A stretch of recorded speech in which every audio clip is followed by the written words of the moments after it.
Today, I'm meeting up with a subscriber at a beautiful park in Yuma, Arizona. We're going to talk about his plans for car camping, growing up without nature in New York City, and finding friends on the road.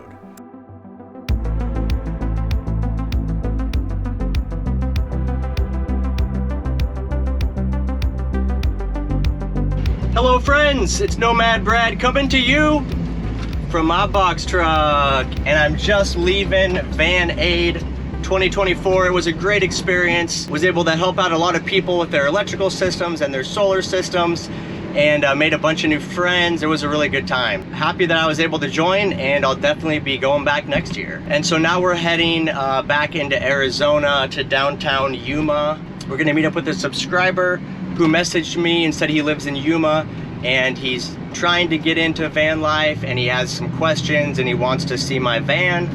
And so I don't mind meeting up with folks who you know, are in the area and kind of want to check out the Nomad Brad headquarters. So that's what we're gonna do right now. We're gonna go to Gateway Park in Yuma, Arizona. It's actually a really beautiful park, believe it or not. For Yuma being in the middle of the desert, this park is really nice. It's on the Colorado River, and they have a really nice river walk. So we're gonna go park and meet up with a subscriber. So here we go. Gateway Park is right on the border of Arizona and California. The Colorado River separates the two states, and this park is just absolutely gorgeous. I love it. We're gonna see if we can find a parking spot that's in the sun and also not too slanted. I know we're asking for a lot. We're asking for a lot. I actually don't need sun. I got plenty of battery power. So we will prioritize a flat parking spot. And what day is today? Oh, it's Sunday. That's why it's so busy.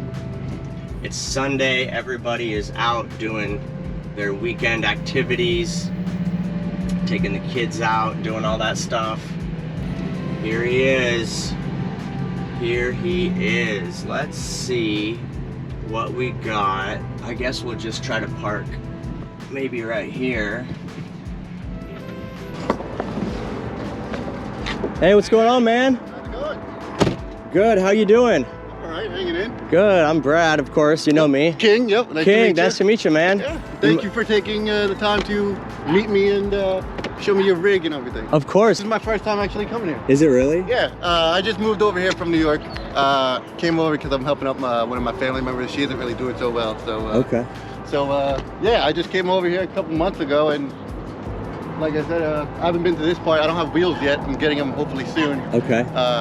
Probably beginning of May. I'm going over to Texas. My friend got himself some new wheels, so he doesn't need his old wheels. So it's a 2002 Mitsubishi Lancer, just a little beginner. Cool, man. So how'd you get here today? Did you walk? Yeah.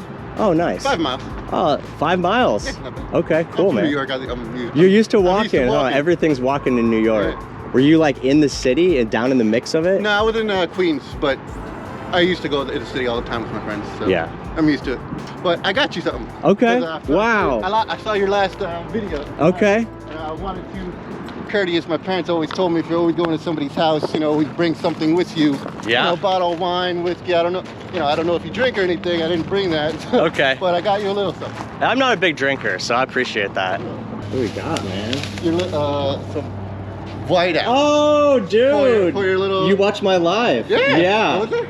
This is exactly what I need. Yeah. Thank you so much. I was hoping. I was like, oh, maybe did he do it already? Maybe No. not. So I was just like, let me just take the chance and just buy it and see if he needs it. Dude, these are the gifts I like. This is like the stuff I need. It's the little things. You know, but like I need it, I can use it. Hell yeah, I appreciate that, man. Is it all right? Because I'm trying to start a YouTube channel as well. Is it all right if I record as well too? Yeah, yeah, dude, get it out. We'll dueling cameras, man. If you want to get that going, and then if we can go look at the van. Yeah. If you want to do that? Yeah. Okay. Let's bring this over here. Yeah, for sure, man. Don't forget your stuff. What's up, everybody? This is my first of many videos that I'm going to be doing on this channel. I'm here with Nomad Brad. Hey, what's up, guys? He's showing me his rig, since I'm going to be going on a journey myself of living in a car, and my goal is to get a rig like his. Let me flip the camera over real quick. My thinking of, before I saw your video, I was thinking about converting where that where that is to make that the bed. Yeah. And just like leave everything else here. Yeah. But then I figure like if I'm gonna be doing this maybe long term, I don't know if I want to just keep jumping up, Yeah. up and down. Well, when I first bought it, I tried sleeping up top, but by the time you put your mattress in there, it's pretty tight. And so I would like roll around at night and like whack my arms on the ceiling. Oh yeah. And then sit up and butt my head. And so after a few weeks of that, I was like, nah, I'm not gonna sleep up here. I've seen quite a few cars with solar panels on the roof. So you could mount a solar panel on your roof, and then you could get a little power station, you know, like a Jackery or something. That's what I was looking at a Jackery. And you could run induction cooktop with it. I can't think of his name right now, but a pretty big YouTuber that lived in his car and did like Uber Eats and stuff. And he took out his whole passenger seat, and he basically made like a platform, a wood platform that went front to back. And so that way he could like sleep, but then you could lift up the platform and have storage underneath. I was looking for like tinier cars because I saw a gentleman, I think he was like in New Jersey, he's a nurse. I saw him. Oh yeah, solar car camper guy. Yeah, he's got that SUV. Yeah, now he has the SUV. But he was in like a Camaro. He kept switching it. Exactly. Tiny, dude. Two-seater. Yeah, tiny car. That's crazy. pretty cool. Yeah. I feel like now, this generation, it's hard. Yeah. Like, for me at least, and a lot of people and my friends in New York, it's hard to sustain a life on your own, especially with one job. Yeah. You know, back in the day, our parents was like, oh, we had one job.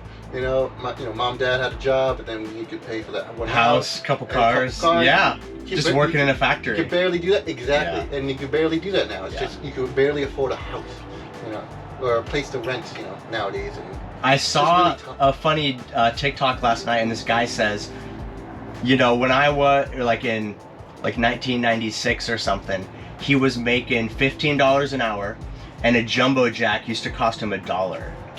And he says, so that was basically, I would make 15 jumbo jacks an hour. And he says, now as a handyman, I make $45 an hour, but a jumbo jack is $5.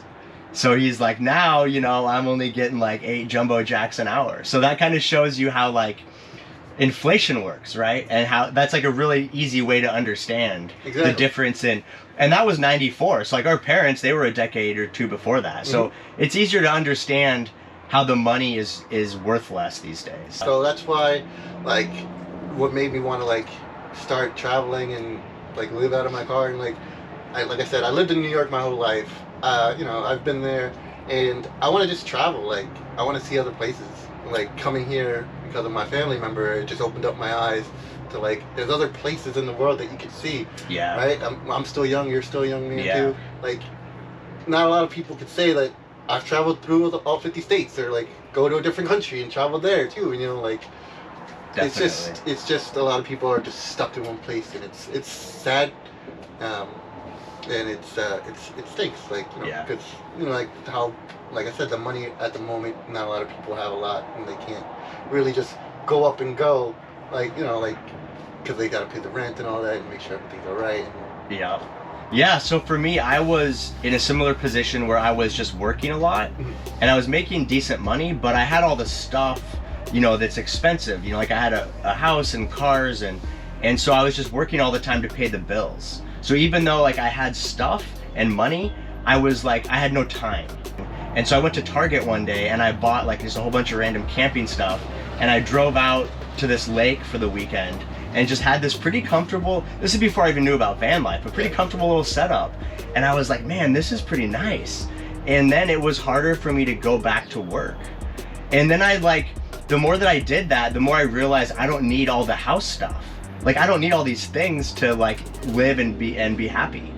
And so it was pretty soon after that I just got rid of everything, and then bought a van on eBay and converted it into a camper. And I just realized, like, I just don't want all the stuff anymore. So I like the idea that you're figuring out a path now, you know, and like now you have a positive trajectory to like put your mind towards and some goals, and you're gonna get the car and build it out and do streaming, and so all that kind of stuff can just, you know, spin you off onto your next life path or whatever. And well, what do you think? Do you want to go walk along the river? Sure. We can change it up a little bit. I'm down. And I'll show you this walking path. It's really cool. That'd be awesome. Tell me again about that. You know, I grew up in Oregon, so I'm used to like nature being everywhere. And you said you're from the city, so you don't have those kind of experiences. No, exactly. Like you just walk out of your house and there's, you know, stores, bodegas, anything literally right near you, which is awesome. But there's no nature. For me, there was no camping, like no like ATVing. Like I know a lot of people like doing ATVing over here. That was a hummingbird. Oh, look at that right there. Yeah.